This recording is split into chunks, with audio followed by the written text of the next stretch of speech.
So there is a quiet grief that comes with divorce that isn't always talked about. And can you forgive and let go without reconciling? And then choose one, just one small action that reconnects you to that version of yourself. Welcome, Woven Ones. This is Generation Woven, where the voices of three generations blend into one tapestry of truth, laughter, love, and life.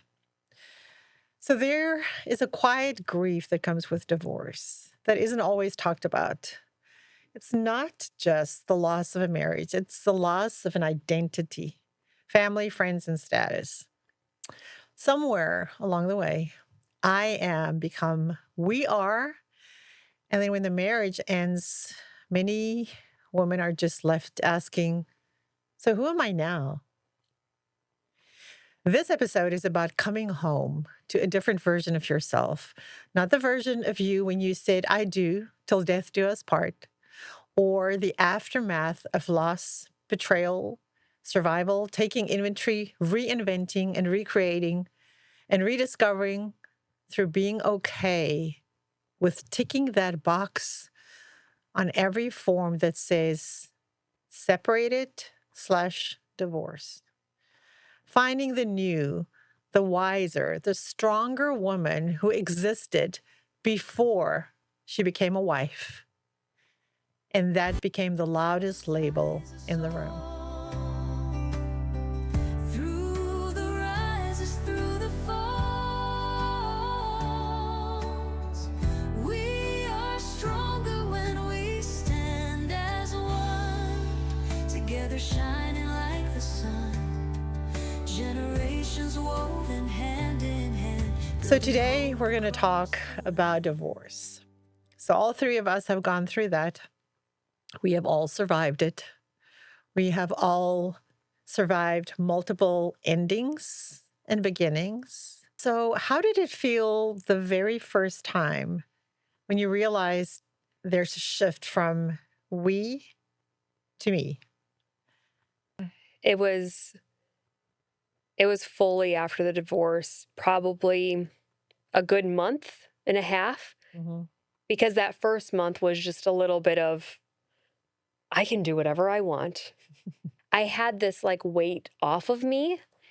And I remember messaging a friend who I knew was at work, and I go, can I just go watch TV at your house while you're gone? Because I didn't know what to do. I didn't want to be alone, but I felt less alone being at somebody else's house. So I just went there and I cried and watched random television and just sat there because it was my son's time with his dad, and I didn't have my kid for the first time with it being, back and forth like that with having a child.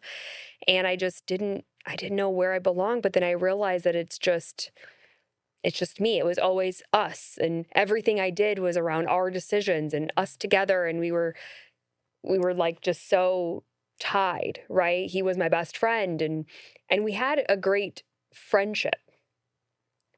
And I think that's where, with my divorce, it was more like I have a best friend here, but I don't have all the other things that I was looking for in a relationship, right? A romantic one. So that was me. It was about a month and a half when I realized it's just me now. What about you, Judy? I think the thing that, and it may not have happened with either one of you, but our friends shifted. Where couples we hung out with, not all of them, but the majority of them didn't want to just hang out with just me or with just my ex. Sure. It's like a fifth wheel when you're around. So that was real hard. And I found myself not going to functions like, say, work parties or something because it was all couples. And I just felt like I didn't belong. The odd one. Yeah. Yeah. I can't relate to that one as much because I joined my friend and her boyfriend, and I was just the third wheel everywhere. And I didn't care. I would see that he would have people over, which were, kind of friends that came from him building those friendships. But then I did kind of feel like left out because I'm like, oh, is one friend's wife is making those really good food things I like, and they're talking about him on Facebook. I do miss that. So there were other things other than just the relationship, but like, that surrounding part that made it tough at times. Yeah, there's a grieving that needs to happen, and it's painful um, because the day you signed, you thought that this was going to be forever, and you need to go through that future that you thought you were planning together that is not going to happen. So let me ask you this question: can you forgive and let go without reconciling? I know I went through, and later on, I was a leader at divorce care that they offer at some churches. And there is an option where you go through the forgiving and the letting go. And I think a lot of people think, but then you should reconcile again and come together. And for some, you should not, especially if it was an abusive relationship. You should not.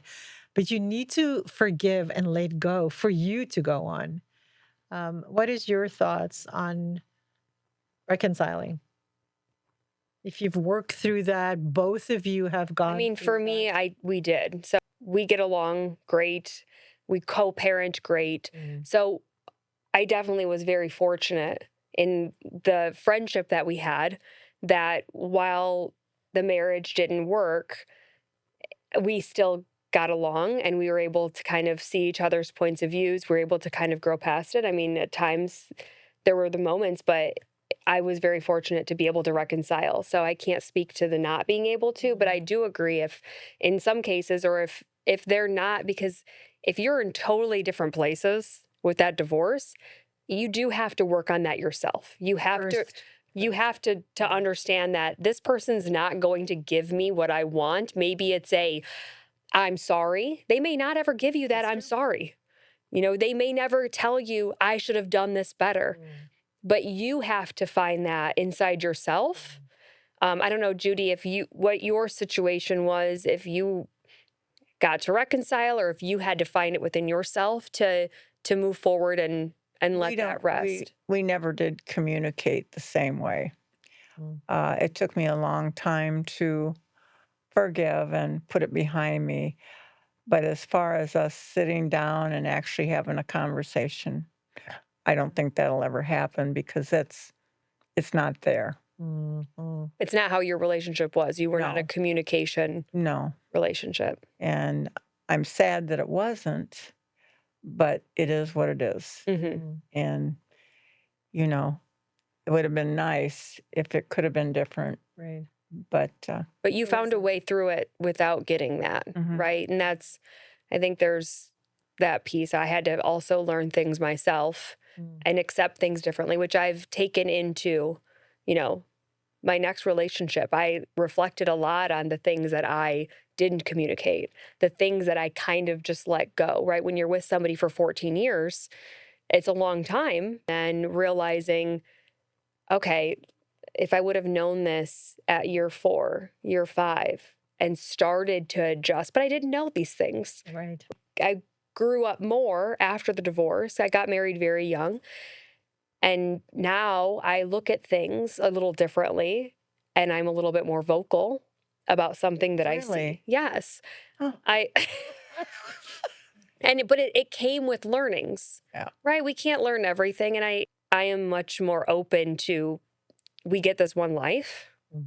and sometimes things happen and you just have to Yeah. you have to move I have a forward. question that was once one young woman asked me is, does it mean physical death or does it mean emotional death? A divorce? Till death do us part. The words, is it Yeah. physical or emotional? That's a really good question. I've seen people lose a spouse and they're no longer with us. That's a different death. And Mm-hmm. at least that has grace to it because the person's no longer there. But a divorce is a very conscious decision of cutting you out of their lives, for either one of the two. And that's hard. That Mhm. is because the evidence is still there. Social media is still there. The friends are there. That's a tough one. That is really a tough one. And Tasha, I think for you, who, the question was, could your spouse become a friend or a foe? Not a foe. You have that relationship and good friendship with your husband, ex-husband. Um, I don't think we have that. But one thing I would always say, we have no idea what goes on in somebody else's marriage. It's a dance. It's a Mhm. go back and forth. So for you to make a judgment from where you're standing, you're probably going to be wrong. So I try to Not be look into someone else's. yes, because you're Yeah. not there. You don't know what's going on. But I also would say that you need to move on in some way. Mhm. And forgiving them and letting go is so important, especially if you have children. One rule that I made for myself was that I will never talk bad about my husband, my ex-husband, never. And it's out of respect for my daughter because Mhm. he's a good guy. And did we change and almost became like roommates? Yes. Was that an intention? No. But it happened. So now what? But the other thing that I want to ask, and I think sometimes us women are so, unfortunately, so good at this.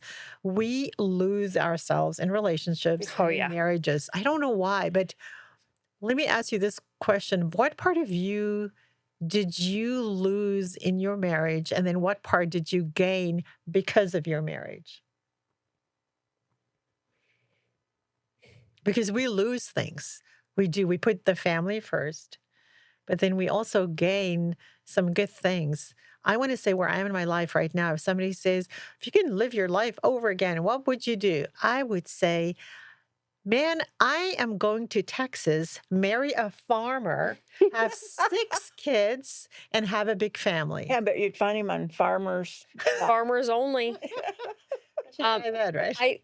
I think I lost my independence Oh, wow. in the fact that, I mean, I've always been very kind of independent, but I became so codependent Oof. in that relationship and didn't explore things on my own and just kind of went with that we. Mm. Everything was we instead of me. I didn't have a focus on me. And it was our kids and things, but really it was a we. And so I lost a lot of independence in it, doing things that I just maybe I didn't even think about what I wanted. I didn't think about what I wanted to do. I thought about what we would do. And if he didn't like something, then I didn't do it because I wanted to do it with him and he didn't want to do it. So there was a lot of things that I kind of lost in it because which I so could have done the things, right? So let me say that I could have said, no, I'm going to go do this. But somehow I just Didn't have enough self-esteem. or something. It was something. And again, I can't say anything bad Yeah. about him. Like somehow I got lost in this relationship and became we. And I found myself after. And I think that's, again, it comes with things happen, decisions happen. Hindsight's 2020. Always. But I think I needed to break that tie to figure out me and to get to, where I am today and how I think about things differently and have that independence and hold that now with my current relationship, doing my own thing, traveling, going places. If you're not there, that's okay. And that's kind of where I needed to find my footing in life. Mhm. I think it was a little bit maybe different because we are older. I've seen relationships where you give each other space and you talk about things where you allow the other person to grow together and Hmm. separately. But that's a healthy relationship. Hmm. And I Yeah. I don't think we all We have that. Our relationship in the fact we didn't know how to communicate with each other. Communication's so important. Oh, Hmm. absolutely. That's And my biggest learning. yeah, Mine and too. now, what am I, 75, figuring this out? Well, it's never too late, right? Never now you can share the wisdom. That's the thing. That is the good thing. Yeah. So, why do you think that women tend to disappear into a relationship? They just shrink and they become very small. And do you think it has something to do with, you kind of alluded to that a little bit, Tasha, when you were saying we're trying to fit in rather than belong. And I always thought that the fitting in is where we feel, y- fitting in versus belonging is so different. I saw a really interesting video where this woman was explaining what does it look like fitting in, and she had a plate, and she was trying to put this plate in a bigger plate, like a square plate. So the round plate into a square plate, and it didn't go. It couldn't. She couldn't fit it in.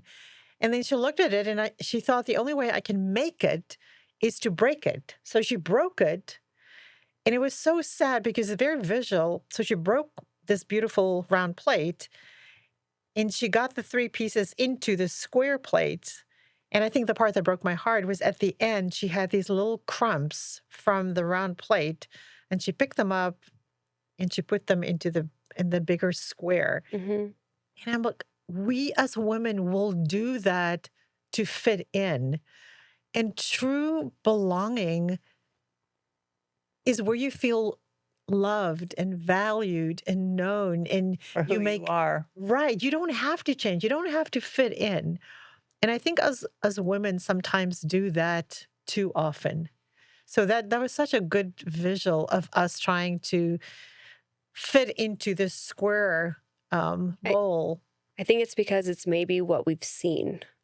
or what we think we should. Well, if you, depending on the relationships that you've seen in your life, whether that be your parents or, friends as parents or whoever, whatever relationships you've been involved with and seen them, Mm. you may see that they don't really talk. They do like they're not connected, they're not together, they're not laughing and spending time. Like you may think like this is normal. This is just how it is. And so or this is how a woman has kind of made herself like, oh, well, on Sundays he watches football and I'm by myself, and that's just the way it is, or they accept it. And, Right. and maybe it is, but maybe it's that, sometimes it's that compromise, it's that communication, it's building. And I don't really know why we do that as women. I love that visual. I And think I think we're afraid of losing what we have. The family, The the family unit, protection, financial all the dependence. all the different things that come involved with the Mhm. till death do us part, or the thinking like, okay, this is a choice I made, now I have to stick with it. Right. And then sometimes You made your bed. yep, and this Oh, is I've now heard where you've got that. to be. Yeah. Yeah. But and of course I'm not promoting divorce, but I'm promoting better conversation. I like that. I'm Tasha. promoting to have the talks, Mm. do the tough things, because you know what? It's a lot harder to get divorced than to work on it. And it's But hard on the kids. but you've got the opportunity. If you're still together, talk. Yeah. Have those conversations. Have the tough ones. Even if you've got to, at first with, my relationship that I'm in now, I couldn't say it because I felt like I was choking if something bothered me. So I would text it. Mm. Then he'd come in there. I'm like, don't come in here. I'm texting you about this. Ah. It's I've never had you do that to me. I've had fun. you have to find it in your own way. You have to Yeah. have those conversations, but you have to come up with like, you know what? This is what I want. Yeah. And then you've got to take action. Right. And even if that means sending it in a text like, "Hey, I'm feeling like a roommate here. Mm. What can we do to fix this?" Let's go on a date. Yes, let's Let's have our do date. fun things together. Yes, I've let's heard that that's the thing that goes quickly. Let's go have fun things. Mhm. I want to say play date, but But do something plan. fun. Yeah, so it Our is fun it's, goes out. know, Who pretty was it quickly. said you need one night a week, one night a week a date, one 1 night hour a a month. day. 1 hour a day. There's a whole bunch of ones. Yeah. It's like the 1 1 1 1 1. And you need like a big carrot to to look forward to. Like, let's go to France You need and go and yes. have a croissant by the Eiffel Tower. Mm-hmm. Something to look forward to, because I think when it becomes stale, it is because we're not communicating. But I mean, if And we are growing, though. I mean, we are. we hope to grow together. Yeah, And I think that's one of them is, and sometimes So we're looking for a lovely man that likes croissants that wants to go to France. Hey, that'll be my compliment, and God's going to bring him. oh, it's coming. It's coming. But I love this conversation because while, we have all been there, we've also learned from it. And I think that's what's important to share too. It's not just forget it, it's done, go get a divorce, but don't wait till it gets that far. You do a review. Like we do yearly reviews for all of our clients. You do different things. Why don't we do that on our marriages, in our relationships? Are we in the same spot? I mean, it's easier said, but good. Are we still good? Yeah. What can we do better?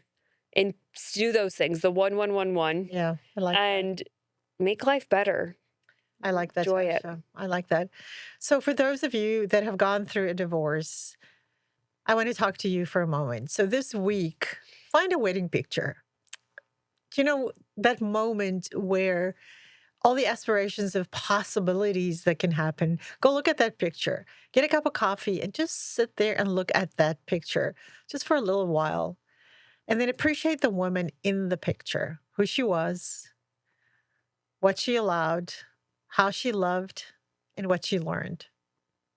And honor the journey you were on with your spouse at the time.